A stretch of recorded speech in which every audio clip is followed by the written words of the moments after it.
Dili mo judge ang Ginoo sa tua. Gihigugma ti niya, dili ta niya i-judge. Nakasabot siya sa tua. Pero bag-uhon ta ni God. Yes, nasagtan ta ni God nga ing ani, tao lang ta. We are not perfect, pero naa siya nga mo perfect sa atong kinabuhi. Naa siya nga mo guide sa atua para maabot nato ang maayong mga lihok, maayong mga binuhatan sa kinabuhi.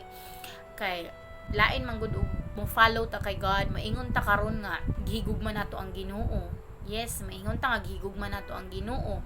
Ni follow ta kay God, pero ang ato ang binuhatan dili iya sa Ginoo. So dili pud maayo no. Dili mo compatible ni God. Dili ta compatible sa Ginoo. Nga maingon ta gihigugma nato ang Ginoo, unya ni follow ta kay God, unya ang imong binuhatan dili maayo. So dili mo compatible ni God. So kung gusto ka maging compatible mo ni God, i-surrender nimo ang imong sala sa iyaha. I-surrender nimo nga Lord, nakasala ko. Bag-uha ko Lord, mauna siya. So pag moingon na kaana, diha na mulihok ang Ginoo, diha na mamuhat ang Ginoo sa imong kinabuhi. Mao ni gusto sa Ginoo sa imuha nga maging honest ka sa iyaha. Dili nato taguan atong sala.